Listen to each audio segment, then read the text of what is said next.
Muy bien, muy buenas noches. Estamos reunidos acá para la quinta clase. Eh, Agradezco a todos los que han enviado sus buenos deseos de que yo mejore y eso me merece una pequeña explicación. Lo que pasa es que tuve una infección aquí en la cavidad bucal y la verdad es que me mortificó bastante. Entonces no sentí que debía dar la clase en esas condiciones.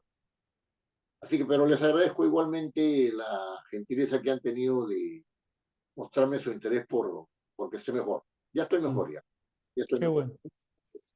Muchas gracias. Bien, eh, el día de hoy vamos a entrar a un tema que es un tema medular, que es el tratado de los textos, que es el armado de los textos, ¿no?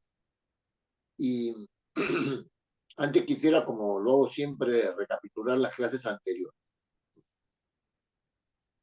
El, el tema de los textos, como ya lo he venido señalando, tiene que cambiar de óptica. Los textos tienen que ser tratados como eventos comunicativos. Esto es sumamente importante porque muchas de las clasificaciones gramaticales existentes se explican mejor desde una óptica comunicativa que desde una óptica meramente racional.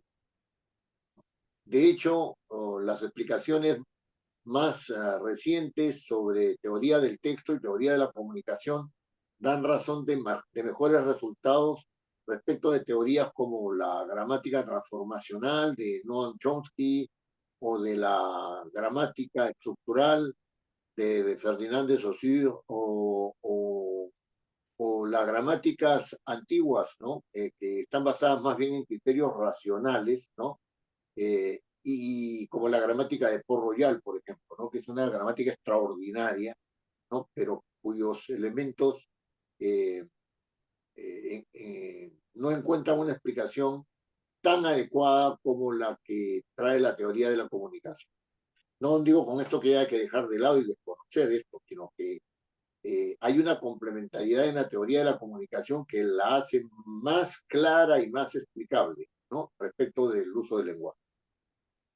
Entonces, dentro de esta teoría de la comunicación hablamos de elementos y de funciones y lo más importante, digamos, teniendo en cuenta estos elementos son las funciones que se derivan cuando el mensaje está focalizado, cuando el mensaje está focalizado sobre uno de los actores o uno de los elementos de la comunicación, ¿no? Uno de los elementos de la comunicación.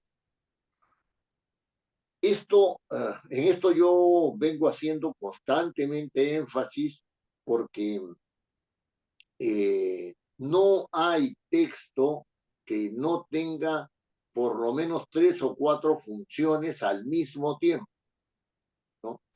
Ya hemos dicho que la función expresiva es la que eh, se manifiesta a través del mensaje, pero en cuanto al receptor se refiere, mientras que la función apelativa se manifiesta a través del mensaje en lo que al receptor se refiere, ¿no? En lo que al receptor se refiere. Eh, la función referencial, una de las funciones más importantes para la redacción de textos, ¿no? Eh, Se manifiesta por esta relación del mensaje con el contexto, es decir, con los objetos que pueden ser evocados, ¿no es cierto?, a través del mensaje. Eh, la función metalingüística evoca objetos también, pero son objetos solamente lingüísticos, solo y exclusivamente lingüísticos, es decir, se refiere a la explicación de los elementos y de las reglas de combinación de esos elementos que existen en el código. Es la función metalingüística. Y la función de contacto es una función que tiene que ver con el canal, ¿no? Todas estas funciones están relacionadas entre ellas, como les digo, en un mismo mensaje pueden estar hasta todas estas funciones, ¿no? Todas las que he nombrado, ¿no? No he nombrado la función poética, que es una función del mensaje sobre el mensaje mismo, porque es un tanto complicado entenderla y no tiene digamos, interés inmediato para este curso, ¿no? No tiene interés inmediato para este curso. Sin embargo, debo decir que todas las funciones, al confluir en un mensaje, adquieren una dimensión jerárquica, o sea, se organizan en una dimensión jerárquica.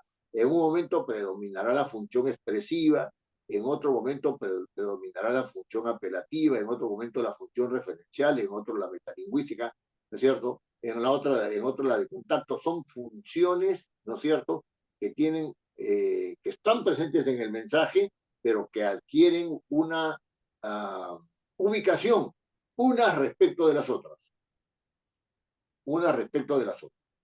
Y esa ubicación es una ubicación jerárquica por el predominio de una función sobre las demás, ¿no? Sobre las demás. Muy bien.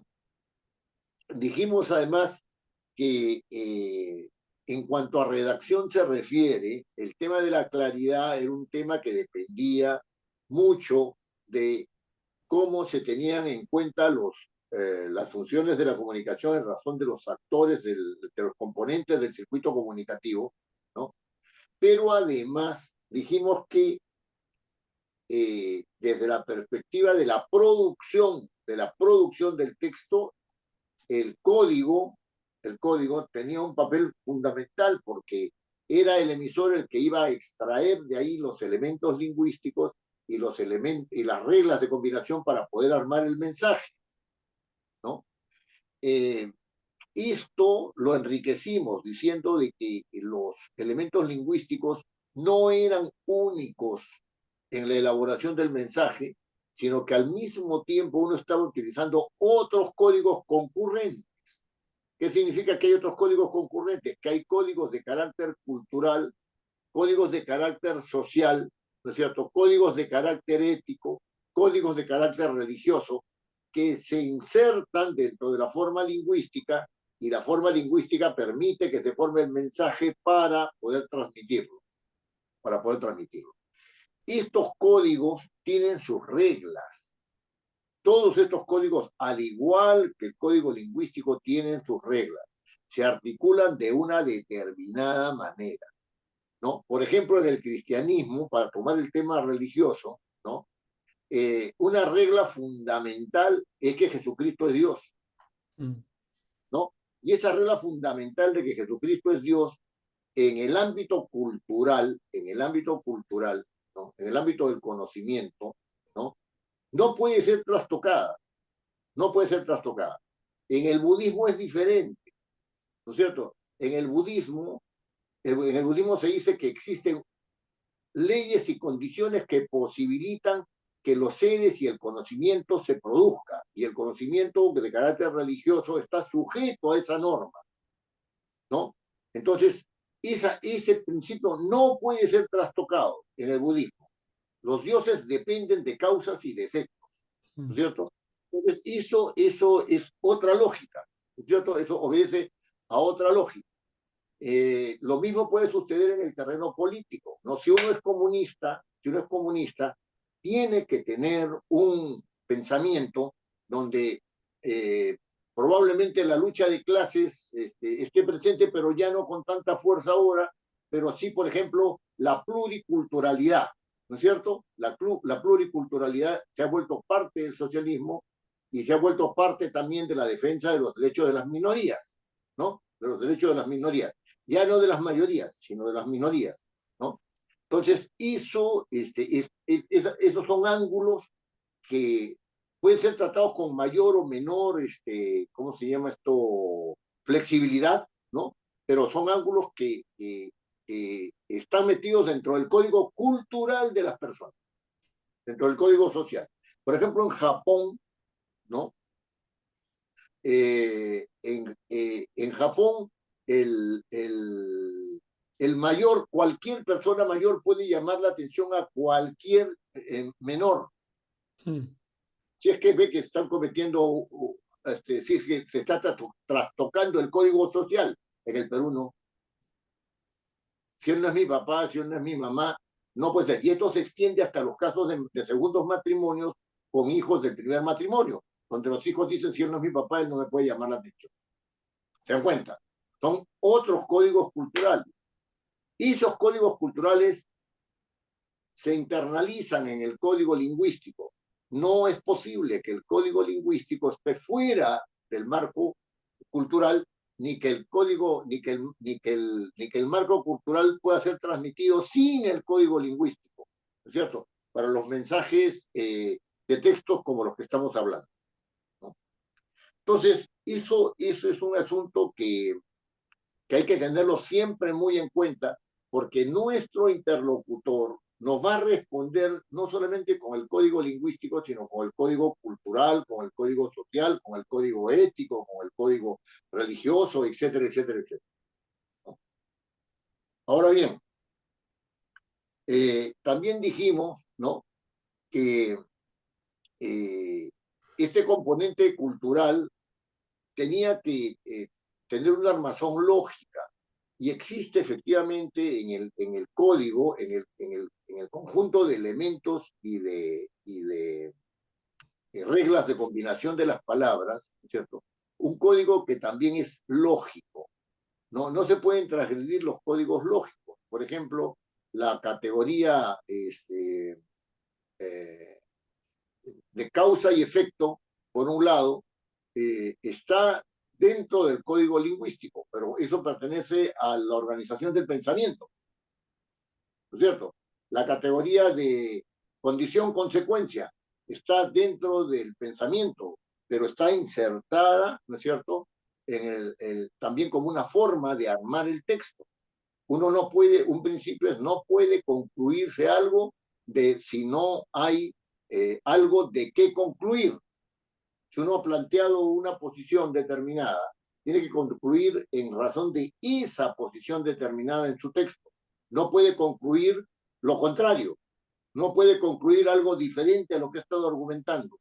No se puede, ¿no? Eso es parte de la lógica. Ahora, hay también en la lógica moderna, ¿no es cierto?, la lógica de conjuntos, hay intersecciones, hay uniones, ¿no es cierto?, hay exclusiones, etcétera, ¿no?, que también están dentro del código lingüístico, ¿cierto? Están acompañando ahí el código lingüístico, están metidas dentro del código para poder elaborar los mensajes, ¿no?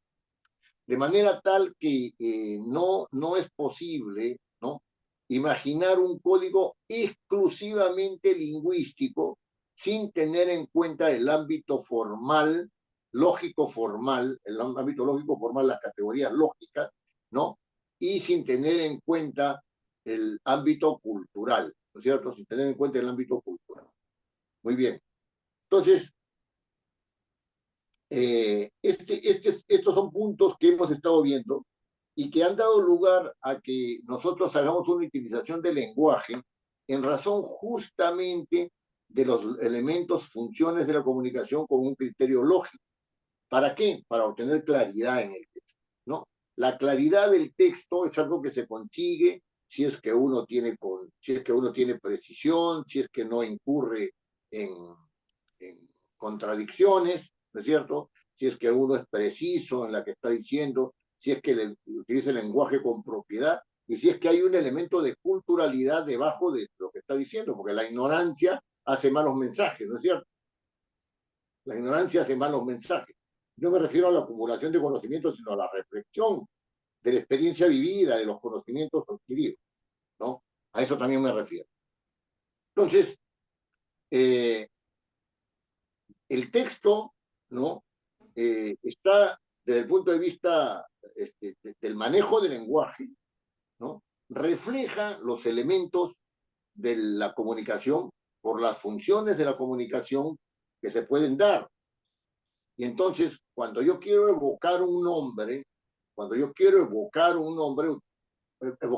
un objeto, utilizo un nombre, ¿no?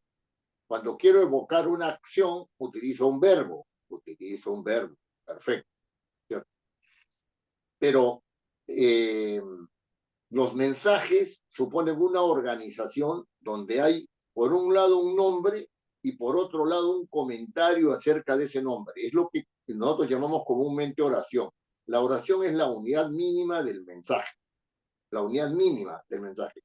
Un mensaje está compuesto por múltiples oraciones, ¿cierto? Por múltiples oraciones. Entonces, allí el punto, ¿no es cierto? El punto interesante, ¿no? Es que los objetos de referencia aquello acerca de lo cual se va a hablar está evocado por nombres, ¿no? Y los comentarios están evocados por verbos. Ese es un asunto medular. Entonces, cuando ustedes plantean sus temas, ¿no? Los nombres que evocan los temas que ustedes proponen, ¿no? Pueden ser de una generalidad, pues, muy amplia, ¿no es cierto? Lo cual supondría que esa generalidad haría imposible tratar el tema en 3 o 4 páginas, que es lo que tienen que hacer, ¿no? Y por otro lado, indicaría que el foco de atención, o sea, el núcleo que se va a desarrollar, ¿no es cierto? ¿No? Ese núcleo nominal que se va a desarrollar, ese nombre que da origen, ¿no es cierto?, al tema, ¿no? No está claramente determinado. Y entonces hay que circunscribir, ¿no? ¿Cómo se circunscribe? En primer lugar, hay que mirar qué visión tiene uno, o sea, el que va a escribir tiene que tener una visión muy clara, no muy clara, sino una visión, sí, una visión clara de cómo entiende el objeto, su objeto de referencia. Voy a hablar acerca de los derechos humanos, ¿ya? Por abordar un tema. Bueno, ¿qué voy a decir acerca de los derechos humanos? ¿No? ¿Qué cosa se entiende por derechos humanos? ¿Qué derechos humanos me interesa a mí comentar? ¿Qué asunto de los derechos humanos me preocupa en este momento? ¿Cierto? El término derechos humanos es amplísimo, ¿no? Y entonces, y fíjense que cuando digo derechos humanos, ya he delimitado el campo, porque no voy a hablar de los derechos, sino de los derechos humanos. Y entonces lo especifico con el artículo. Los derechos humanos, no unos derechos humanos cualquiera, no. Voy a hablar de los derechos humanos. Eso está especificado, ¿no? Determinado, los derechos humanos. Entonces, sin embargo, resulta amplísimo. Entonces tengo que delimitar más en razón de mi interés. Voy a escribir un artículo, voy a hacer un trabajo como el que les estoy pidiendo, voy a dar una conferencia, etcétera, ¿no? Entonces yo tengo que delimitar, ir poniéndole más límites a aquello que de manera genérica me he planteado inicialmente, ¿no? Eso les ha pasado a todos los que me han enviado sus temas. Dicho sea de paso, don Humberto Medina no me ha enviado sus temas todavía, Ya ¿no? pronto ya. Sí, no, yo sé, no, y me parece que don Marco tampoco me ha enviado su tema, ¿no? Pero en todo caso, tenemos que conversarlo. Ya he tenido yo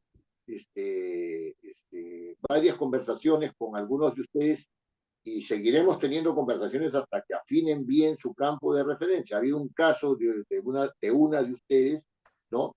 Que me está eh, diciendo qué temas va a tratar, ¿no? Qué temas va a tratar, y hasta ahora cree que con el tema que me ha enviado, ya está, ya. Sí, esto fue muy genérico, entonces hago otro muy específico. Pero eso específico dentro de la lógica de la redacción todavía resulta genérico. ¿Se dan cuenta? Entonces hay que ir ahondando, ¿no? Ahondando, o sea, especificando el tema, ¿no? Especificando el tema. Para el momento de escribir, no se vayan por las ramas, ¿no? No se vayan por las ramas. Muy bien.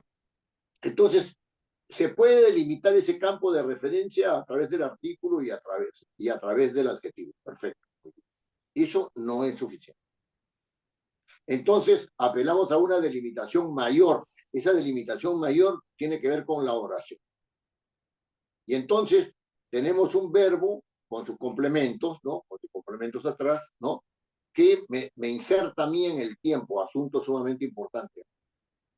No hay texto que no esté sujeto a la temporalidad. No hay texto que no esté sujeto a la temporalidad. Entonces, a la temporalidad del que escribe, porque no es lo mismo escribir teniendo 15, 20 o 30 años o 70 años, no es lo mismo, pero sujeto a la temporalidad lingüística también, ¿no? El antes, el durante y el después. La temporalidad lingüística. Entonces, eso es un asunto de la mayor importancia. Entonces, allí tenemos dos núcleos, el nominal y el verbal, y se producen una serie de fenómenos que denominamos concordancias que son fundamentales y que no admiten, ¿no es cierto?, error. No puede errarse en la concordancia. Se considera un error aquello que no se reconoce, ¿no es cierto?, como el uso correcto de una regla del lenguaje, ¿no? Entonces, si yo tengo concordancia del nombre con el adjetivo, lo general es que sea de género y de número, esa concordancia de género y de número. Masculino con masculino, femenino con femenino, nombre con adjetivo, pero masculino con masculino y femenino con femenino. Algunos casos, no pocos, hay que reconocerlo, no pocos, solamente tienen concordancia en número, solamente tienen concordancia en número.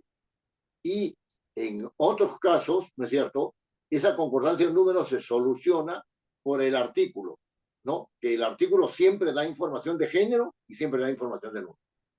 Pero tiene que haber una concordancia, masculino con masculino, femenino con femenino, singular con singular, plural con plural. Esa regla no puede violarse, no puede violarse, sino uno está hablando otro idioma, otro idioma. No existe el género neutro en castellano, existe en alemán, existía en latín, bueno, existe hasta ahora porque hay gente que sabe latín, ¿no es cierto? Y que sabe lo que es el género neutro, ¿no? En ruso me parece que también hay género neutro, pero no existe en los idiomas latinos, no existe el género neutro, ¿no? Entonces, los modernos, digamos que no son el latín, el griego, etc. Esa hizo, ¿no? Eso hace que el castellano no pueda hacer caso omiso del cumplimiento de esta regla de concordancia entre el nombre y el adjetivo y el nombre y el artículo, ¿no? Ahora bien, existe otro tipo de concordancia que es una concordancia entre el núcleo nominal, es decir, el núcleo, aquella parte, ¿no es cierto?, que está constituida fundamentalmente por el nombre, pero está modificado por el adjetivo, está modificado por el artículo, ¿no? Que yo llamo núcleo nominal, ¿no? En esta parte, ¿no es cierto?, en esta frase nominal, ¿no es cierto?, hay un nombre, y ese nombre tiene que concordar con el verbo. ¿Cuál es la regla de concordancia? Que concuerda en número y en persona. Nada más, en número y en persona. Quiere decir que si yo digo Juan, ¿no es cierto?, es él, ¿no es cierto? Juan es él, Juan canta, ¿no? Si digo tú, tiene que ser cantas, ¿no es cierto? Si yo digo yo, tiene que ser canto. No puede ser, no puede ser de otra manera. No puede ser de otra manera. Si yo utilizo el plural, es nosotros cantamos, ustedes cantan o vosotros cantáis, vosotros o vosotras, ¿no es cierto?, cantáis, ¿no? En número y en persona. Ellos cantan o ellas cantan, ¿no? Esto es muy importante porque hay muchos errores a este respecto. Hay muchos errores a este respecto. Cuando el nombre es reemplazado por un pronombre, cosa que sucede, pues yo he explicado que no siempre se da este caso, ¿no? Muchas personas cambian el pronombre, ¿no es cierto? Por ejemplo, dice, el libro estaba abierto, ¿no es cierto? Hasta ahí está muy bien, el libro abierto, ¿no es cierto? Al libro abierto, ¿no? ¿No? Hay concordancia de género y número. Masculino, masculino, singular, singular. Muy bien, el libro abierto. Estaba abierto, ¿no? Juan la tenía en la mano. No, no, no, no, no. La tenía, no. Lo tenía. Lo tenía en la mano. No la tenía en la mano. Juan lo tenía en la mano. ¿Por qué? Porque ese pronombre lo está reemplazando al libro. ¿Se dan cuenta? Y en consecuencia no puede ser la, porque el libro es masculino, porque está en concordancia con el adjetivo abierto.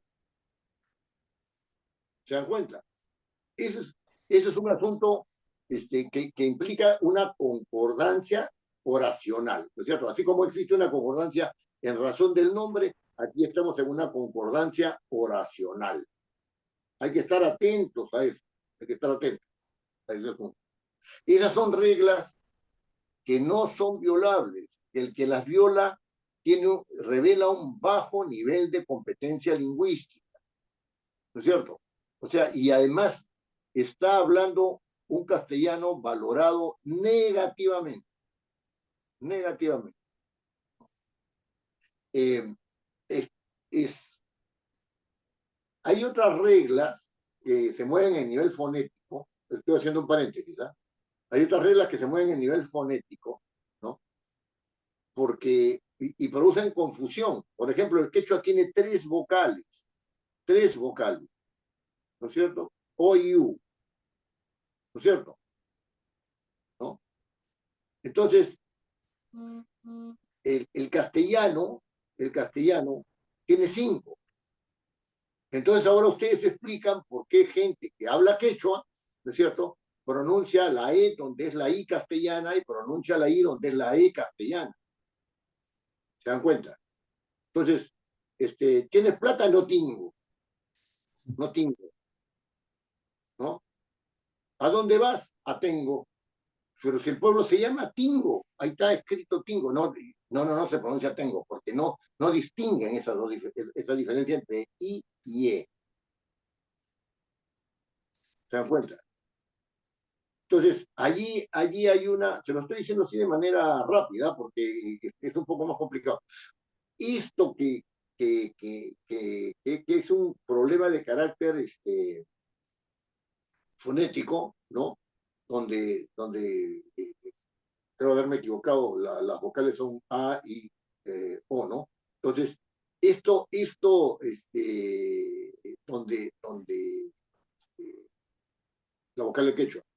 Pero esto se mueve en el nivel fonético trae también problemas en el nivel de comprensión lingüística en castellano, ¿no? En castellano. Entonces, ¿por qué? Porque uno puede cambiar un sonido y cambia inmediatamente el significado, ¿no? Entonces, ese, ese, ese, ese hecho, ¿no? De saber concordar, ¿no es cierto? Dejemos ya el paréntesis, ya lo cerré. Ese hecho de saber concordar, ¿no? Es un hecho fundamental en castellano. No puede haber violación de esa regla, si no, uno no está hablando castellano. Y en el peor de los casos estará hablando un mal castellano. Quizás por influencias de otros idiomas o por influencia de otros medios, ¿no es cierto?, o de otro tipo, perdón, que hacen que uno utilice mal el castellano, ¿no? Entonces, vamos a empezar, ¿no es cierto? Vamos a empezar después de esta recapitulación, vamos a empezar a ver el armado de los textos, porque ya estamos en el plan de definir la oración, como se nos había adelantado, ¿no? Definir la oración como la unidad mínima del mensaje, ¿no? La unidad mínima del mensaje. Hay una frase nominal aquí que está unida a una frase verbal acá. Hay un objeto de referencia en el nombre y hay un comentario a partir del verbo. Perfecto. Ahí estamos.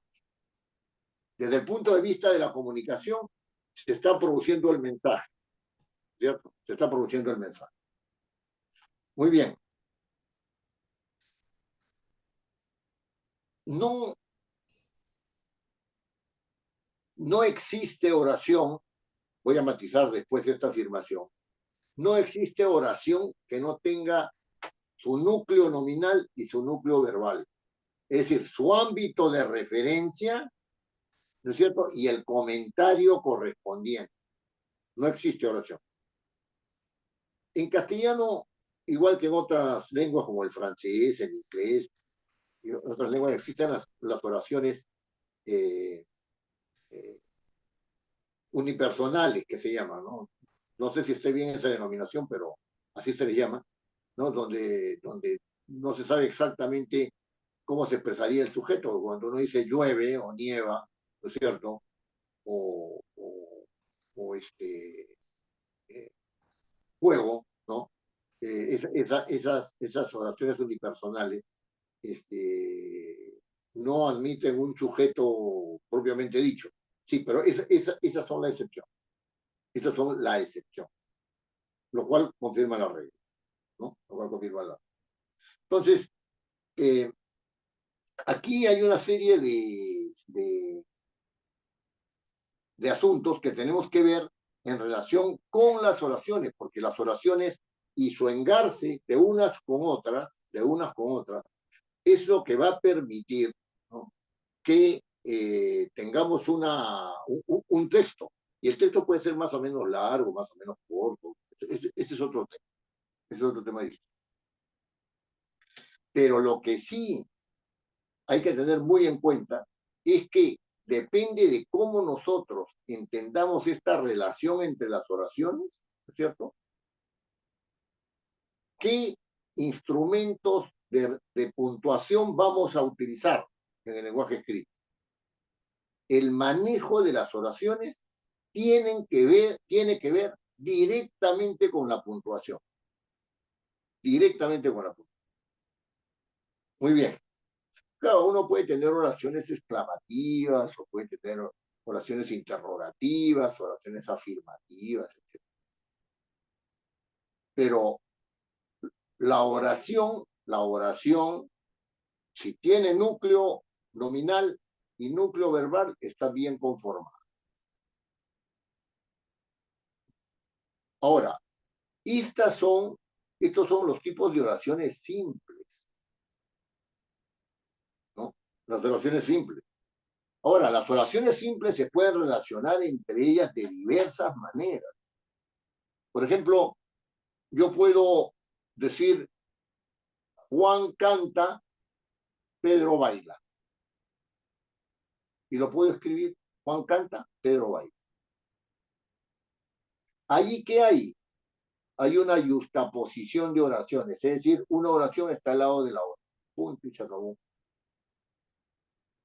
Pero cuando digo Juan canta y Pedro baila, introduzco una conjunción, ¿no es cierto?, que produce una hilación a través de la conjunción.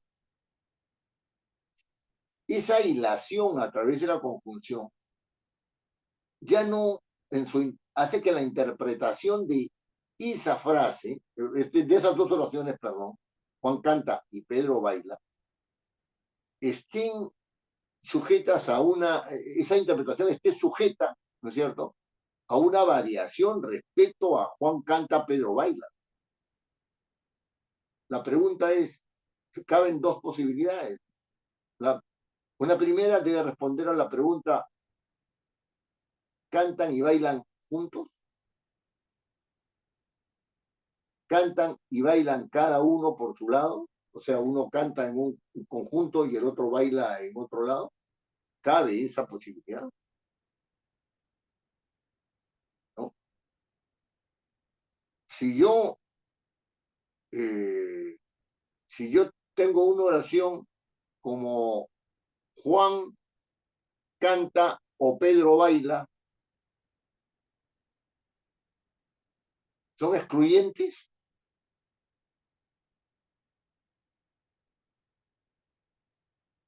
Juan canta o Pedro baila. pueden ser interpretadas como excluyentes. Entonces yo estoy utilizando una categoría de exclusión, ¿no? Y entonces ahí estoy diciendo, Juan canta, realiza esa acción, o Pedro baila, realiza esa acción, aparte de Juan, uno o el otro. Ahí hay una exclusión.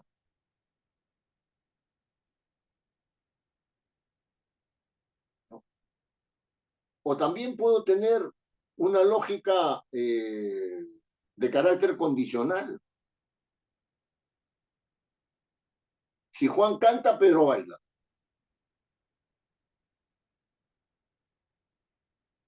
Si Juan canta, Pedro baila, puede significar, ¿no es cierto?, que Juan canta, entonces Pedro debe bailar. Pero también puede significar que si Juan canta, que si Juan no canta, perdón, Pedro no baila.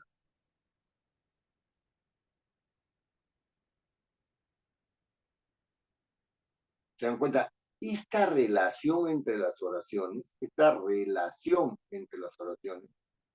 una relación que va a dar lugar así a que se extienda el texto, efectivamente, pero que hayan elementos de referencia complementarios o elementos de referencia excluyentes.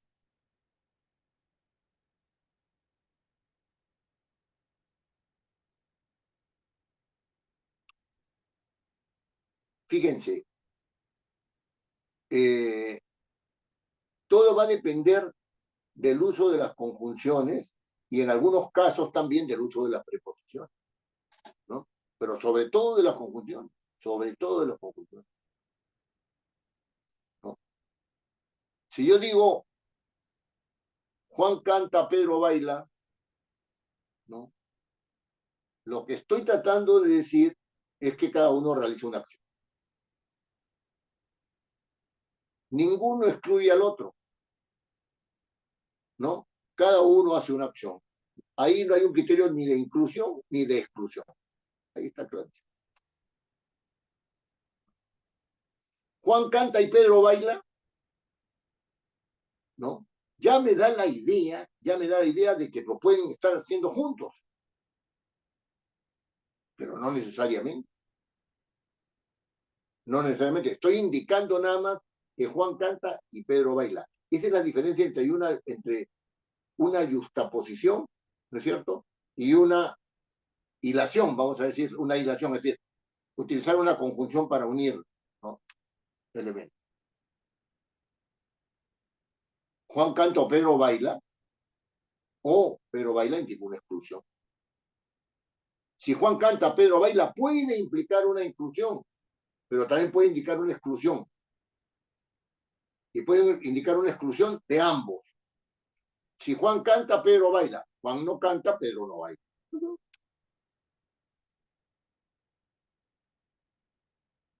¿Se dan cuenta? Estamos entrando en un terreno lógico, en un terreno lógico. Ahora bien, estos elementos de la, del armazón del texto, ¿no es cierto?, que incluyen relaciones entre las oraciones,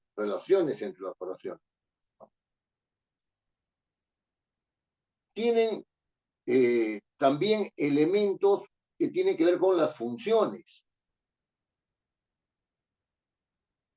¿no? En una oración como, estoy muy triste, evidentemente hay una función expresiva del lenguaje, porque es el emisor el que no está diciendo, ¿no? Perdón, el expresor está diciendo que está triste, ¿no? Pero pues esa función expresiva en la oración, ¿no es cierto?, puede estar subsumida, puede no estar manifestada, ¿no es cierto? Qué lástima que haya sucedido una cosa así. Qué horrible que haya pasado una cosa así, ¿no? El emisor no está diciendo que está desagradado, no está diciendo que está triste, no está diciendo que está en contradicción con él mismo, no. Pero todo eso se deduce, ¿no es cierto?, de cómo ha manifestado la oración. Lo mismo puede participar, puede decirse del receptor, ¿no es cierto? Si la función está en el receptor, si la función está en el receptor, mejor dicho, si el mensaje está focalizado en el receptor, entonces tenemos la función apelativa. Si ese mensaje está focalizado en el receptor, el emisor puede decirle, párate, ¿no? Y el receptor puede no pararse.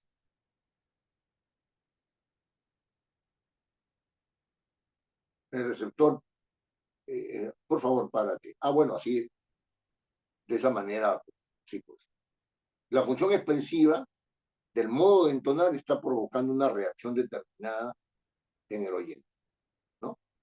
Y puede ser feliz o no puede ser feliz que el emisor le requiera algo al receptor, en el sentido de que puede tener éxito o no puede tener éxito en la realización de la orden que le está dando, ¿no es cierto?, de la sugerencia que le está manifestando, ¿no? Puede ser, pero que tenga éxito o que no tenga éxito no indica que no hay función apelativa. Hay función apelativa. Si uno, por ejemplo, busca un tono neutral en las oraciones, ¿no? Y dice,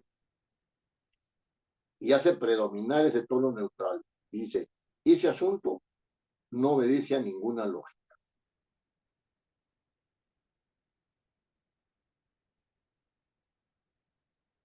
Está haciendo hincapié en el referente.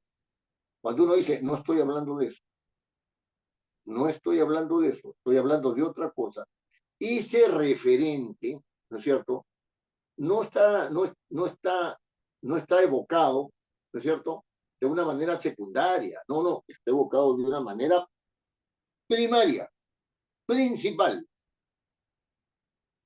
¿no es cierto? Y entonces ahí la función referencial es la que está predominando en esas oraciones.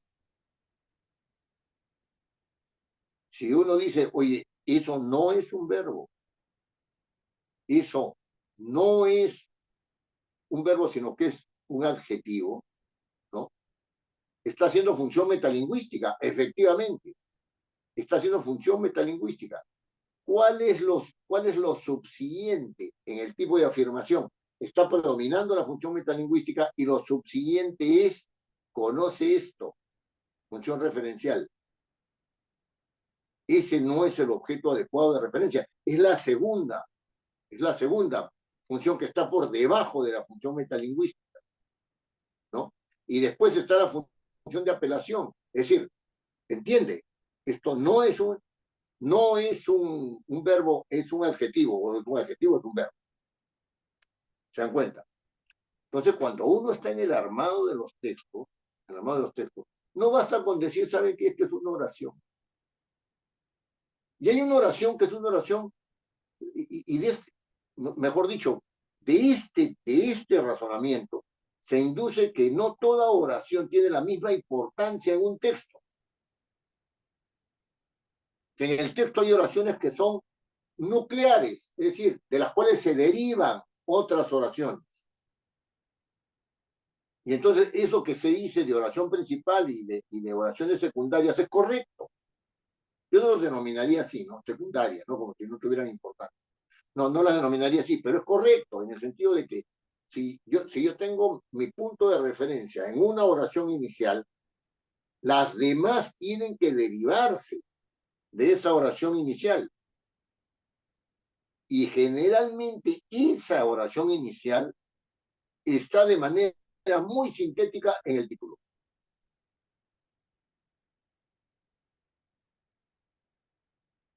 ¿No? Sufre un proceso de síntesis y se coloca como título. Lo que yo voy a mirar debajo del título no puede estar fuera del título. No puede estar afuera. Y es por eso que el título generalmente se coloca al final después que uno escribe. aunque les parezca mentira. Una cosa es el tema inicial que se plantea y otra cosa es el título del texto que resulta. Son dos cosas distintas. Entonces, desde esta perspectiva, existe como una especie de retroalimentación entre el tema y el título. Y el tema da origen al desarrollo, ¿no es cierto? Y el título es consecuencia del desarrollo. Algunos dicen que hay que colocar primero el título y después desarrollar. Eso sucede si es que usted tiene claras las ideas con las cuales va a desarrollar el texto. Y ese título tiene carácter preliminar, preliminar. Cuando hayan terminado de desarrollar el texto, recién pueden estar seguros de si ese título con el que iniciaron, ¿no es cierto?, su redacción, es el título correcto para lo que han desarrollado.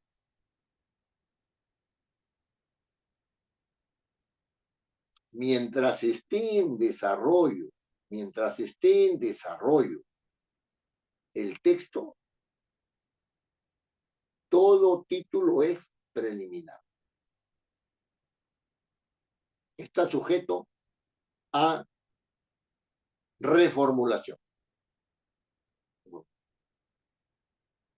Ahora bien,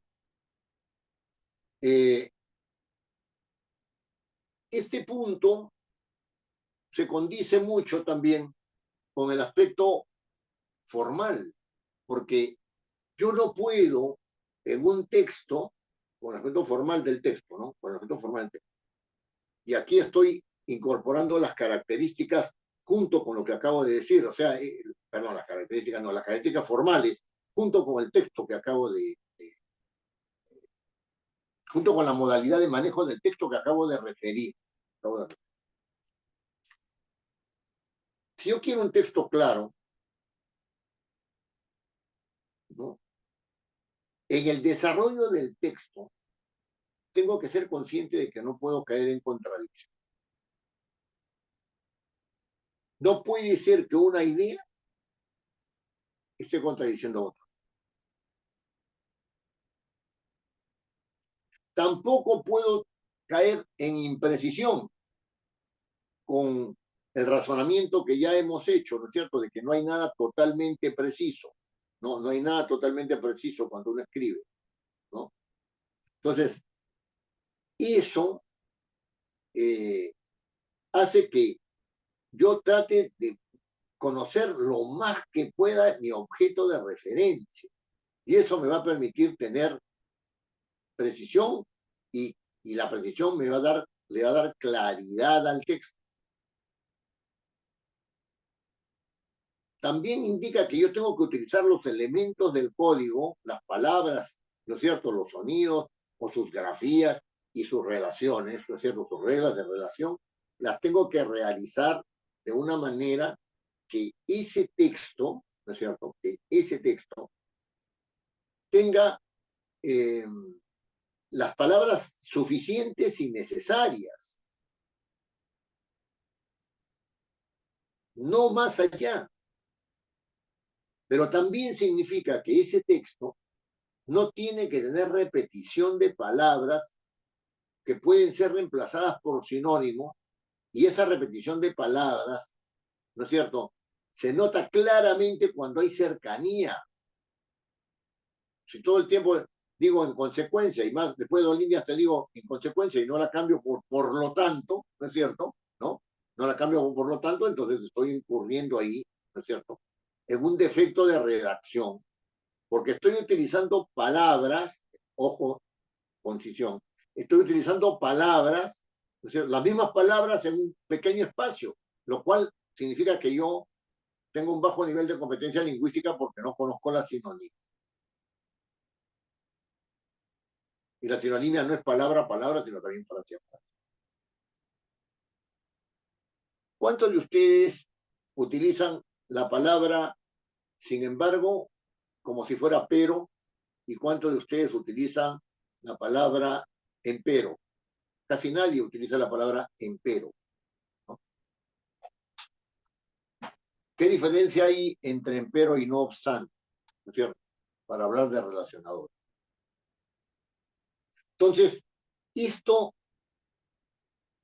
esto hace que la persona que está redactando, vuelvo a repetirlo, entienda que se trata de un proceso, que el producto va a ser el resultado final,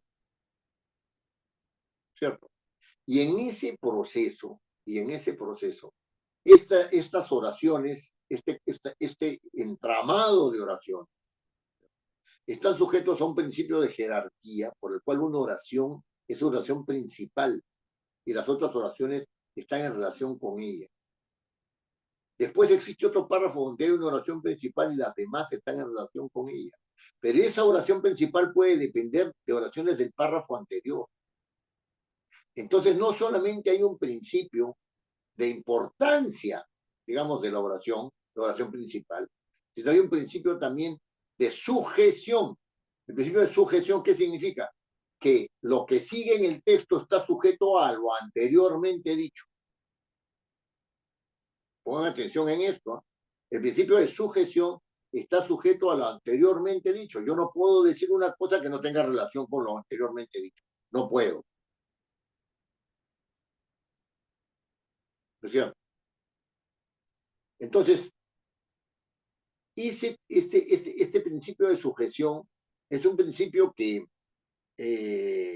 recorre todo el texto, y por lo tanto no está bien redactar si es que uno tiene párrafos o ideas sueltas. Yo ya en mi experiencia del proceso de redacción, que no es poca, eh, lo digo porque no es poca nada más, no porque hay gente que también tiene quizás más experiencia que yo en redactar, ¿no? Me he dado cuenta de que las personas colocan un montón de ideas sin relación entre ellas, o con una aparente relación entre ellas, o con una relación eh, este, supuesta, entre ellas, ¿no? Entonces, si nos atendemos al principio de sujeción, en relación, el principio de sujeción es muy importante, ¿no? No podemos descuidar lo dicho con anterioridad respecto de lo dicho con posterioridad. Y eso nos va a permitir ser personas que tengan una escritura coherente, es decir, sin contradicción, ¿no es cierto? Por un lado. Y por otro lado, nos hace exigible para nosotros, ¿no es cierto? Hace exigible para nosotros la precisión. Hace exigible para nosotros la precisión. Ahora, ayuda a ambas cosas ser conciso, pero ya les dije yo que la concisión en un proceso de redacción no está en utilizar pocas palabras, está en utilizar las palabras necesarias y suficientes. Eso es, si hay que ampliar el texto, necesariamente se amplía el texto, no hay problema a ese respecto.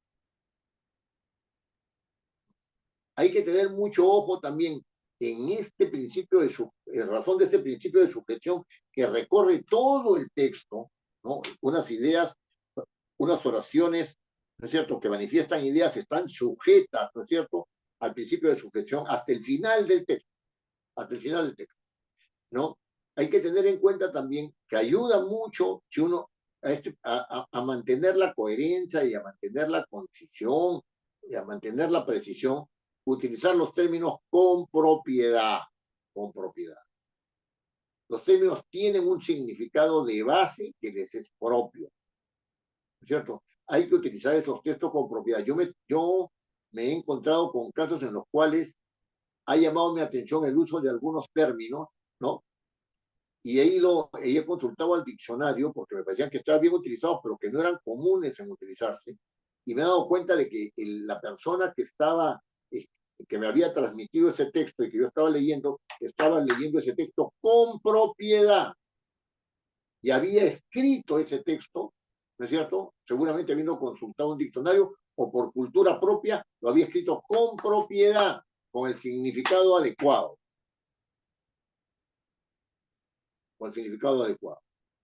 ¿No?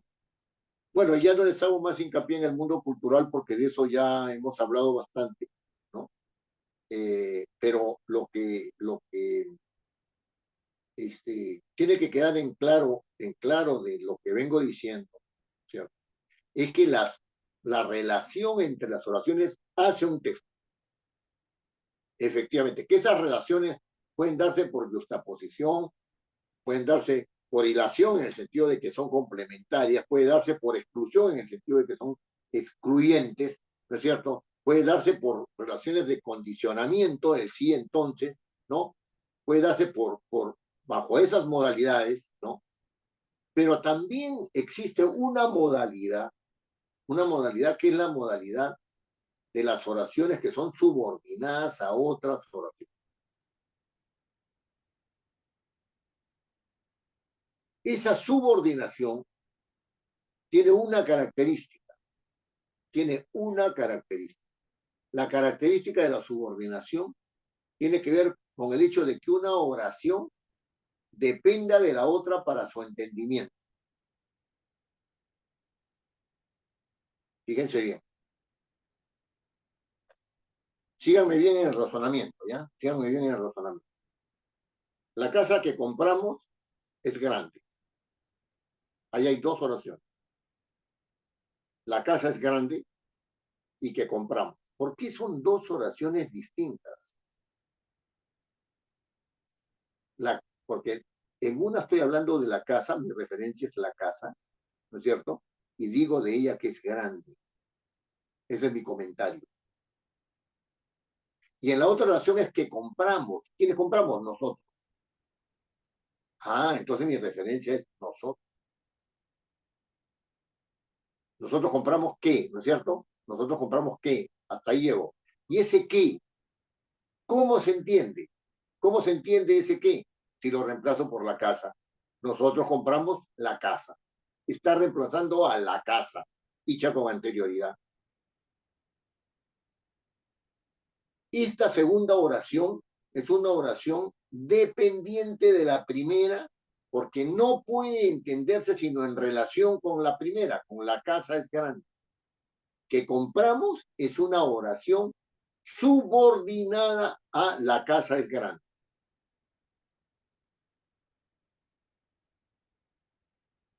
Entonces, no es que existan solamente relaciones de justaposición, etcétera, de ordenación, de exclusión, de condicionamiento, etcétera, sino también existen relaciones de subordinación entre las personas, ¿cierto?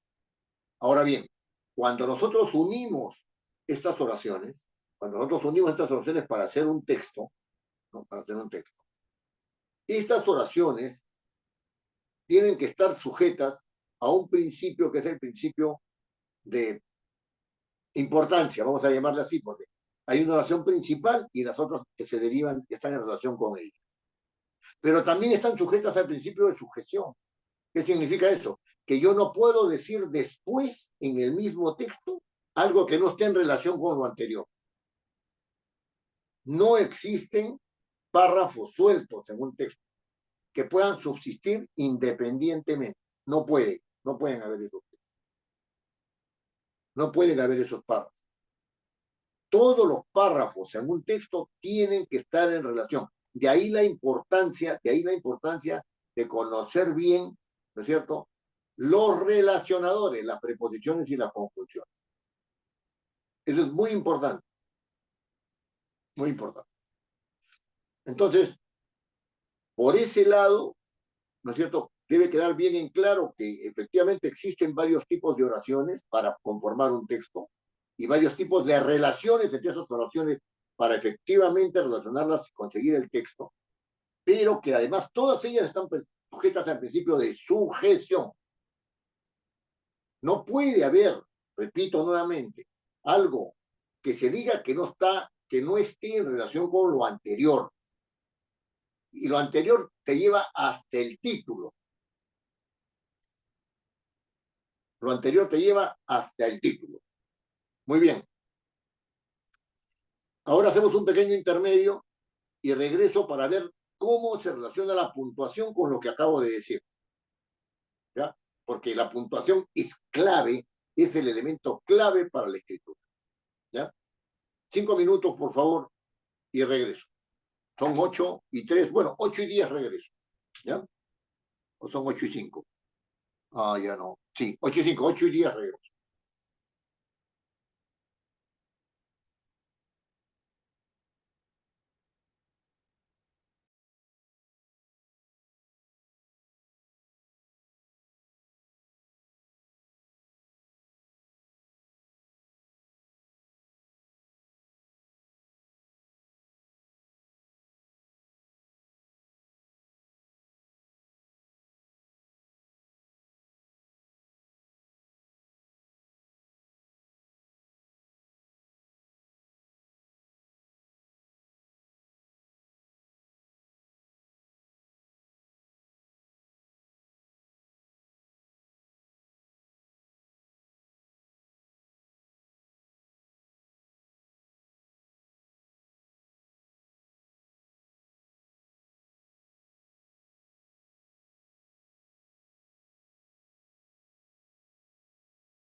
Muy bien, podemos continuar, ¿verdad?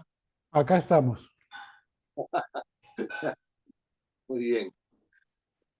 Bien, entonces, entremos al tema de la puntuación en razón de lo explicado con anterioridad, ¿no? Eh, Vamos a entender la puntuación de la siguiente manera, ¿no?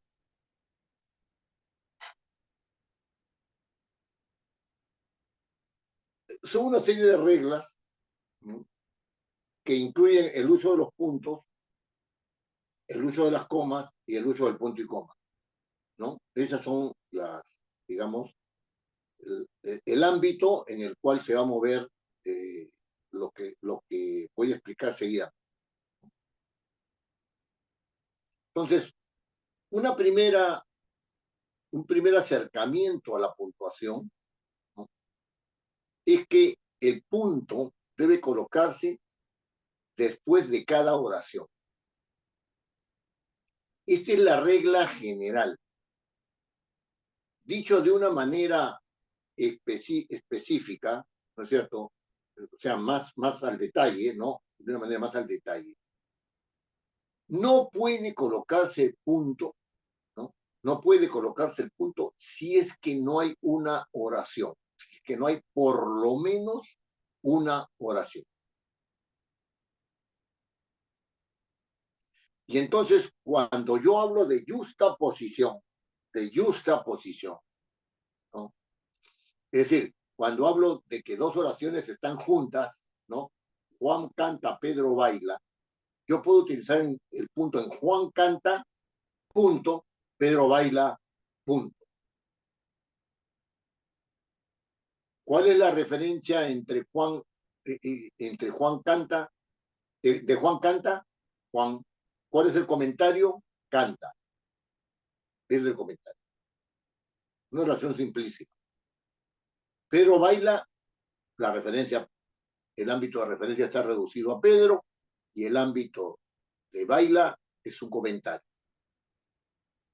Y puedo colocar ese. Esta regla es una regla de carácter general y puede sufrir, por supuesto, algunas variaciones, pero nunca, nunca, pongan atención en esto, ¿no?, puede ser separado el núcleo nominal del núcleo verbal por ningún signo de puntuación, ni por un punto, ni por una coma, ni por un punto y coma, ni nada por el... Es, es decía mi amigo Alberto Vale, que ya murió, ¿no?, que esa era una coma criminal, ¿no? Es decir, la referencia y su comentario no pueden estar separados por una coma, ni por un punto, ni por nada. Ahora bien, ¿qué sucede con las oraciones que están, que son hilativas? Es decir, que están unidas, ¿no es cierto?, ¿no?, sin entrar en contradicción una con la otra, sin estar, perdón, no contradicción, sin estar sujetas al principio de exclusión, es decir, están sujetas al principio más bien de inclusión, ¿no? Juan canta y Pedro baila. Juan canta y Pedro baila. Allí el punto tiene que ir al final, porque no puede ir un punto antes ni después de una conjunción. No puede.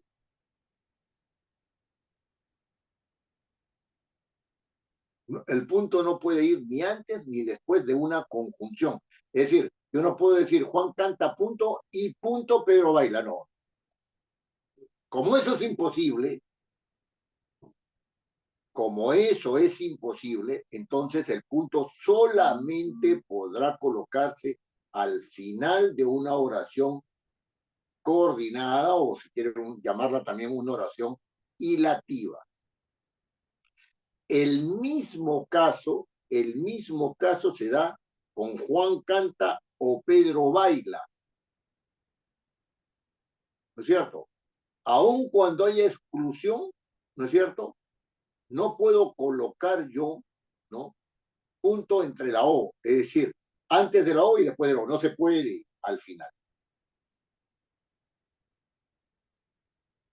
En oraciones que son condicionales, ¿no? ¿No? Es decir, si yo planteo una condición, ¿cierto? Si haces esto, entonces nos divorciamos.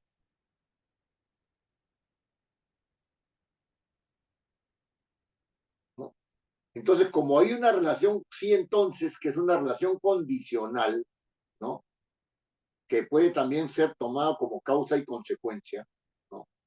Entonces, el punto solamente puede ir al final porque la relación entre causa y consecuencia es una relación que no puede ser rota por la puntuación.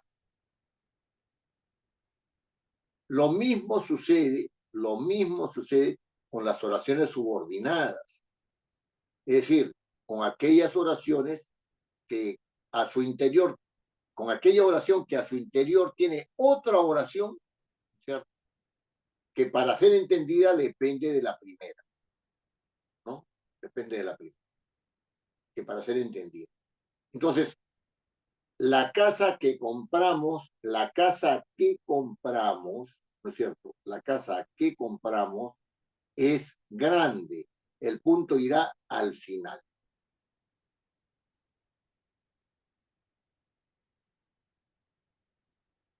El punto irá al final. La casa que compramos es grande. Entonces, saquemos rápidamente conclusiones de lo que acabo de decir. Si yo voy a colocar un punto, ¿no es cierto? Lo hago cuando hay una oración simple, ¿no es cierto?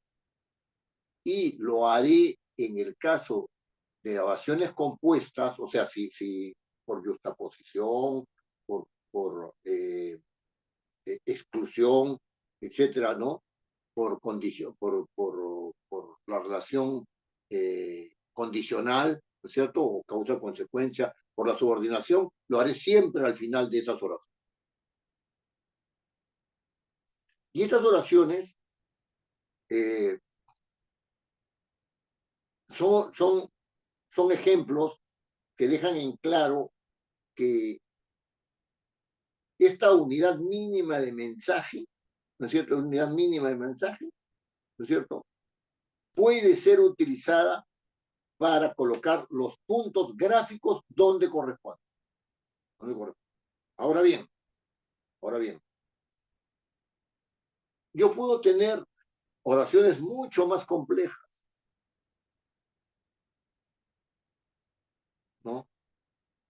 Y podría tener, ¿no es cierto?, campos de referencia muchísimo más amplios. Entonces, si es que eso sucede, empezamos a usar las comas al interior de los puntos. Las, es decir, si existe puntuación, es decir, puntuación propiamente dicha, en el sentido de uso de un punto, las comas y los puntos y comas van al interior de esos puntos.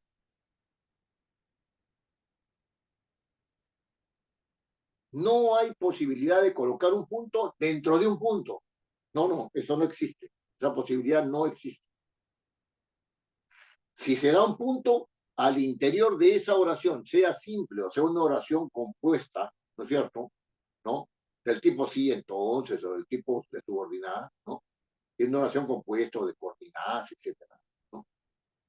Ese, esa, ese punto que está ahí ya no admite otro punto a su interior, sino que admite solamente como posibilidades las comas y los puntos y comas.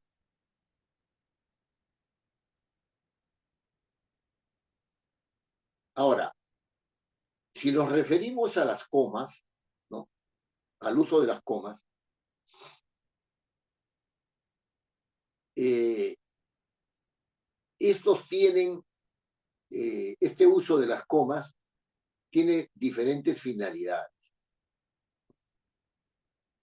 Por ejemplo, una finalidad es separar elementos enumerados, sea, es decir, palabras que vienen, ¿no?, evocando una serie de elementos o de características de estos elementos, ¿no?, de los objetos de referencia, ¿no?, que vienen siendo enumeradas de manera consecutiva, ¿no?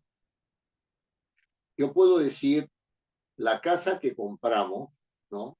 Ese es mi objeto de referencia, mi campo referencial más tu comentario, ¿no?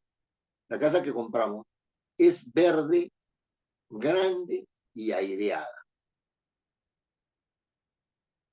¿no es cierto?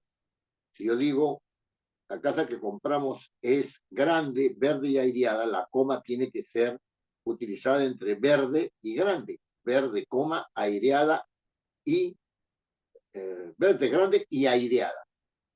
¿Cierto? Ahí tiene que ir la coma, porque estoy poniendo varias características de manera secuencial. Pero esto que lo he extendido en el comentario, lo puedo extender también en el ámbito de referencia, ¿no es cierto? Puedo hacer una extensión también en el ámbito de referencia, ¿no? La casa que compramos mañana, tarde y nunca, o sea, nunca la compraron, ¿no es cierto? La casa que compramos mañana, tarde y nunca, ¿no? Entonces, es grande, aireada. Hizo la casa que compramos mañana, tarde y nunca, ¿no? Está suponiendo que hay elementos que están siendo colocados uno detrás del otro, ¿no?, para puntualizar el acto de comprar, ¿no es cierto? Compramos mañana, tarde y nunca. ¿Sí? Mañana, coma, tarde y nunca. Y este criterio del uso de la coma, ¿no es cierto?, se utiliza para enumeraciones, ¿no es cierto?, de cualidades, de objetos, etcétera, ¿no? De manera que se realiza de manera secuencial. Secuencial, ¿no es cierto? Secuencial. Yo podría también poner otra oración y decir,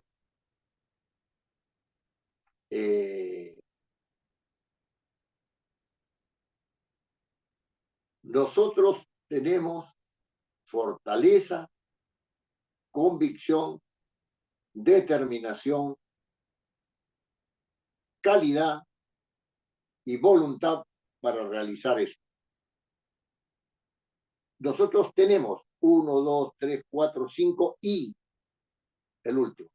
Todos los anteriores, todas las palabras anteriores enumeradas, o sea, unas puestas una después de la otra, tienen que ir separadas por comas. Ese es un uso de la coma. Es lo que se llama la coma enumerativa, ¿no es cierto? Es la coma enumerativa. Muy bien. Existe también otro uso de las comas, que es la coma explicativa, le llaman así, ¿no? Y entonces, yo podría decir, ¿no es cierto?, ¿no?, mañana, que es martes, por decir un día cualquiera, ¿no? Mañana, que es martes, ¿no? No hay clases, ¿no? Y quiero, y estoy explicando la coma explicativa que es martes. Y entonces yo puedo poner la coma, mañana, coma, que es martes, coma, ¿no es cierto? Que es martes, coma, no hay clases. Es una coma explicativa. Y esa coma explicativa puede verse también en una oración como la siguiente, ¿no? El profesor de química, el señor Gustavo Gil, ¿no? El señor Gustavo Gil es una persona comprensiva. Yo estoy especificando, haciendo un comentario explicativo de el profesor de química. y estoy diciendo que es el profesor Gustavo Gil, y entonces digo, el profesor de química, el profesor, el señor o el químico, lo que sea, el señor Gustavo Gil, coma, ¿cierto? Explicativa, es una persona comprensiva.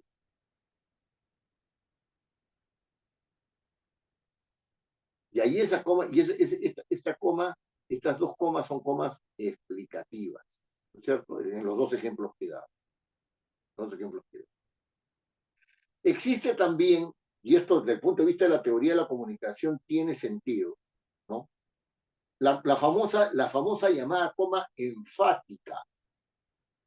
Enfática. ¿Qué significa esto?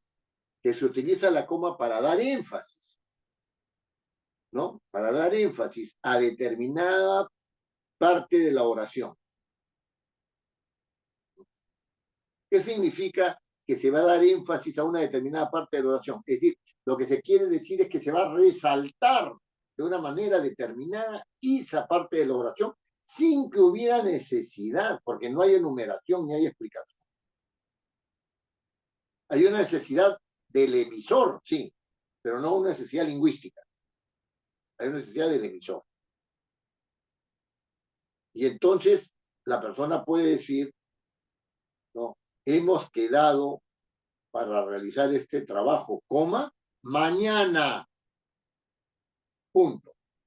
Y entonces manda un correo donde le dicen, señor, por el trabajo, que no sé cuánto, voy a postergarlo, que no sé cuánto, porque mañana no vamos a poder. Entonces él dice, hemos quedado para la realización de este trabajo, coma, mañana. Y esa coma, al finalizar el texto, ¿no es cierto? ¿No? Está siendo una coma enfática. Está poniendo énfasis en la palabra.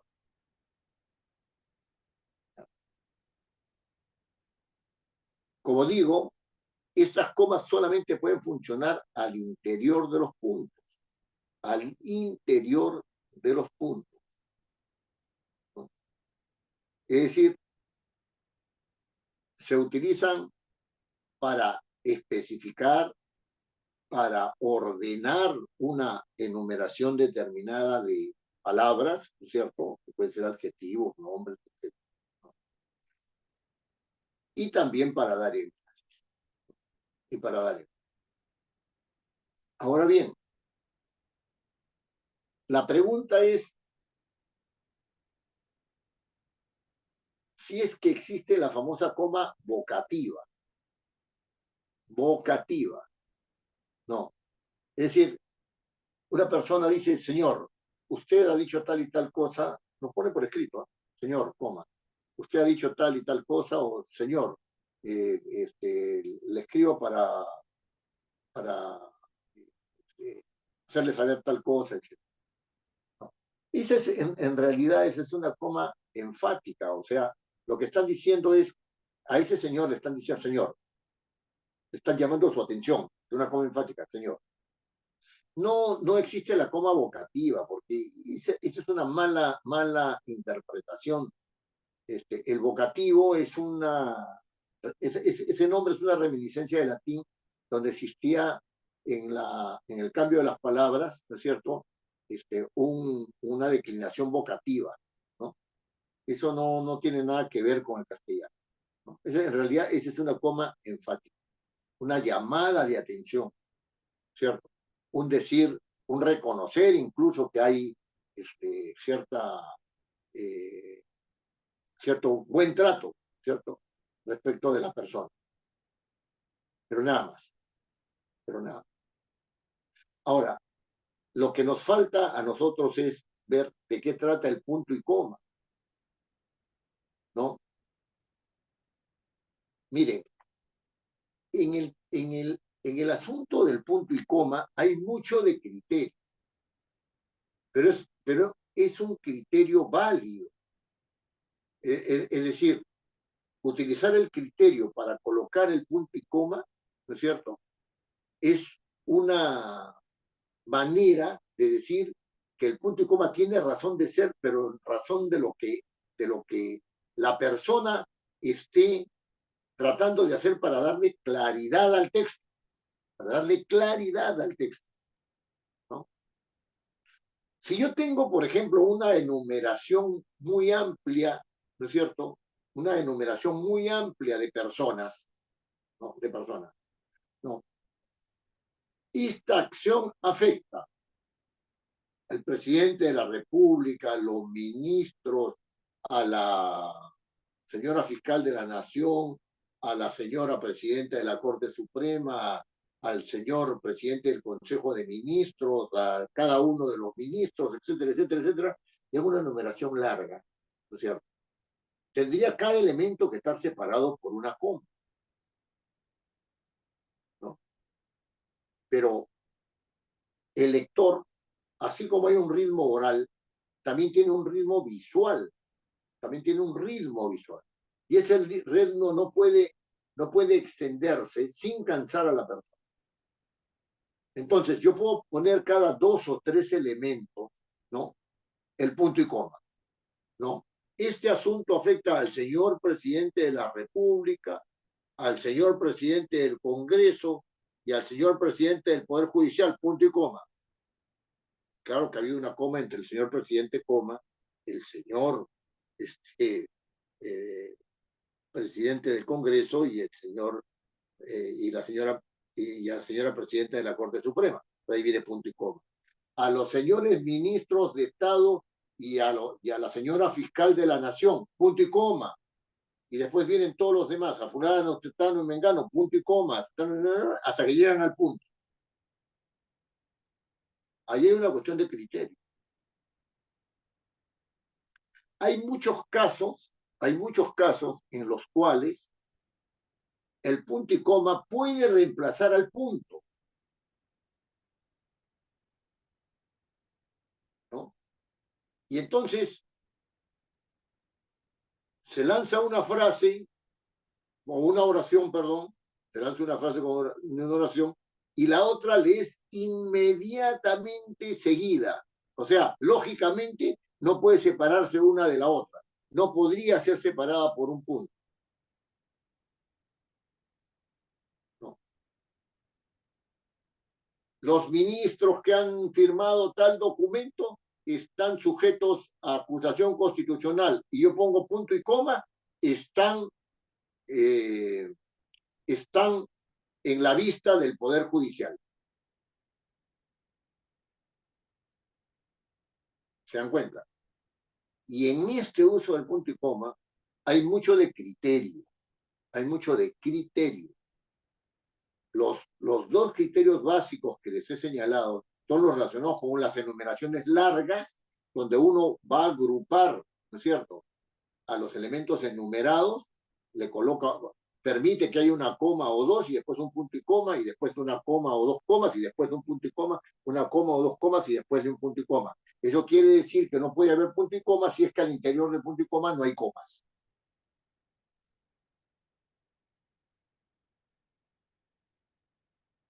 En la enumeración. En el otro caso, en las oraciones, sí. Viene la oración, punto y coma, viene la otra oración.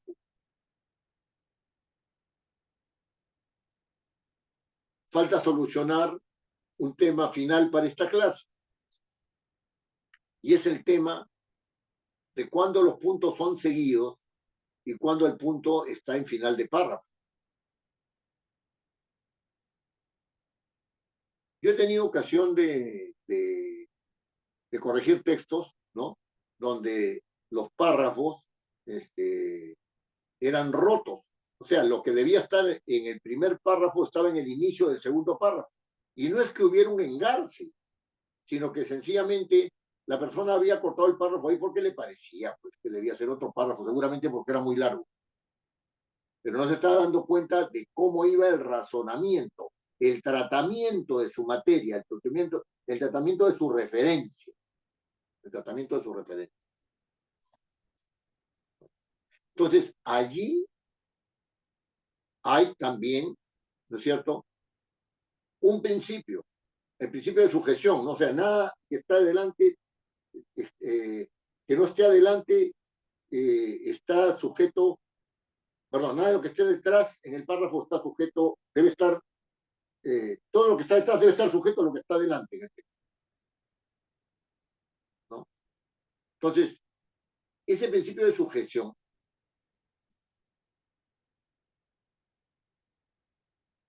tiene, tiene mucho que ver con el tratamiento de la materia, porque lo que debe estar en un párrafo anterior no puede estar en un párrafo posterior, en el sentido lógico, en el sentido lógico.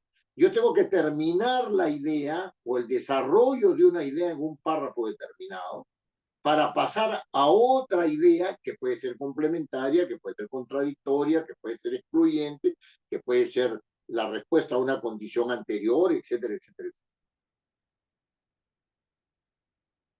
Entonces, los puntos seguidos tienen que darse de manera tal que el campo referencial, ¿no es cierto?, de ese párrafo quede concluido, ¿no es cierto? Y que el otro párrafo que tiene un campo referencial complementario, ¿no es cierto?, complementario, ¿no? Ese párrafo complementario tiene que continuarse del otro párrafo, pero tiene que ser al mismo tiempo distinto, aunque sea complementario.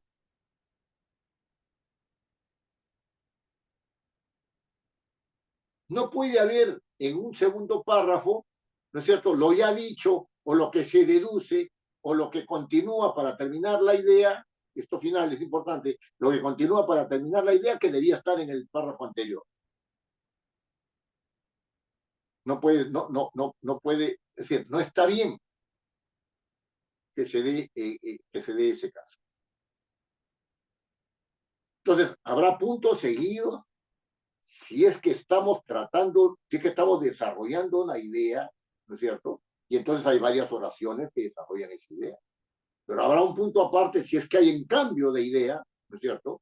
Que puede ser complementario al anterior, puede desarrollarse, etcétera, pero sustancialmente tiene que ser un tratamiento distinto, aunque complementario.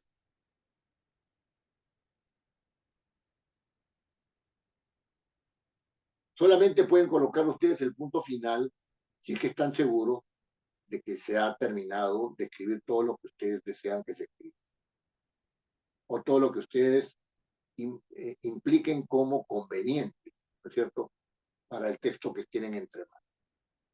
Hay muchas personas de ustedes que han mejorado muchísimo su focalización del campo referencial. Muchísimo, la han mejorado. Esa focalización del campo referencial es la que va a traer como consecuencia que las oraciones sean complementarias entre ellas, ¿no es cierto? Complementarias entre ellas, aunque pueden ser, aunque puedan obedecer a asuntos que en algún momento ofrezcan alguna dificultad para una vía posterior de solución. Muy bien. ¿Hay alguna pregunta sobre esto, sobre lo que hemos explicado hoy día?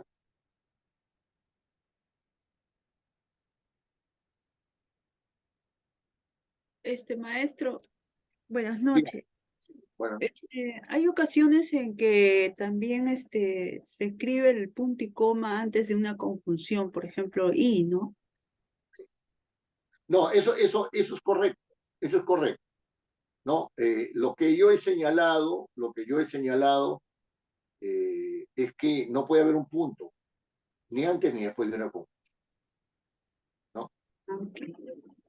Un punto, pero el punto y coma, en ese caso, delante de una I puede darse, habría que ver el caso, pero puede darse, efectivamente, efectivamente, Y eso la, está bien. y la coma antes de la I también, ¿no? Perdón, Y la coma antes de la I. la coma antes de la I solamente se puede utilizar si es que se ha utilizado la I con anterioridad inmediata. O sea, Juan, Pedro y Raúl, ¿no es cierto? No, el ejemplo no es correcto, ¿no es cierto? Si yo digo Juan, Pedro, Raúl y bueno, Juan Pedro, Raúl y Juan, ¿no es cierto? Y también María, ¿no es cierto? Y también María, esa coma delante de la I es totalmente pertinente, porque ya se utilizó la I con anterioridad, entonces se puede utilizar una I con una coma después. Eso está bien, es correcto. Con una coma anterior también. Con una coma anterior, sí. Es correcto. Ok, maestro, gracias. No delante de cualquier I, ¿eh? No delante de cualquier I. Delante de una I que va a ser utilizada habiendo utilizado la I con anterioridad inmediata. Es correcto. Es correcto. ¿Hay alguna otra pregunta? ¿Cuál es la diferencia entre punto y coma y dos puntos coma? No existe dos puntos coma en castellano. ¿No? Punto y coma. Punto y coma. Pero, No existe. pero se ve como dos puntos y coma. No. Ya. Y es que a No, mí no, no. yo me estoy acordando el español, ¿no? Disculpe la pregunta, ¿no? No existe dos puntos y coma. No existe eso. Es punto y coma. Pues punto y coma nada más. Ya. Coma, sí. Ok.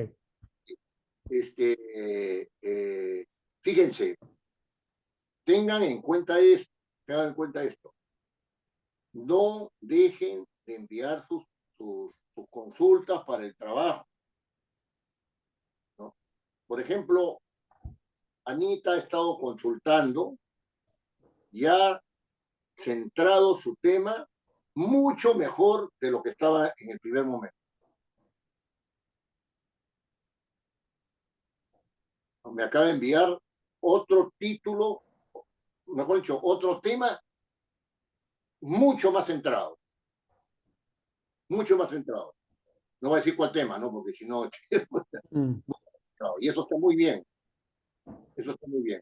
Otros todavía están en plan de una persona que me mandó, que me envió una referencia a un tema sobre marketing del arte, algo así. Y yo le digo, y marketing del arte, que quieres vender objetos artísticos, hacerles difusión, ¿qué es lo que quieres, ¿no? Entonces, eso estuvimos puntualizando y hemos quedado en que él me va a enviar un tema con un campo de referencia muchísimo más claro, ¿no es cierto? Muchísimo más claro. Así que después de eso yo les tengo que dar otras indicaciones. Háganlo cuanto antes porque ya voy a empezar a dar las indicaciones y les voy a decir, dígame usted, haga tal cosa y después dígame usted cómo está desarrollando este asunto, ¿no? Entonces vamos a estar, porque ustedes tienen que llegar con su texto. Yo lo voy, una vez que me entreguen el texto, yo se lo voy a corregir. Y les voy a decir, tiene que mejorar esto, tiene que mejorar el otro, tiene que mejorar aquello. Acá hay un defecto de formación, o sea, de conocimiento. Acá hay un defecto de conocimiento. Hay algo que no está funcionando. Y esta parte hay que reforzarla, etcétera, etcétera. Todo es cuestión de aprendizaje. Todo es cuestión de aprendizaje. ¿Ya? Así que, comuníquense conmigo, tienen mi WhatsApp, envíenme sus temas. Queridos hermanos. ¿Perdón? No. Sí, sí, está bien. Sí, envíenme sus textos para ir trabajando los temas. ¿Ya? Hay personas que veo que no van a continuar en el curso. Me parece bien, o sea, que tomen una decisión de no seguirlo por las razones que tengan, pero los que estén y persistan hasta el final, como les dije en las primeras clases, tendrán toda mi ayuda, ¿no? Tendrán toda mi ayuda. Muy bien. Ok, nos vemos entonces en la próxima clase. ¿Sí? ¿Lo puedo llamar al rato, Mr. José? Sí, por supuesto, yo atiendo hasta las 10 de la noche. Ok, dale, en un rato lo llamo. Muchísimas gracias a todos. Conversamos. Sí. Conversamos.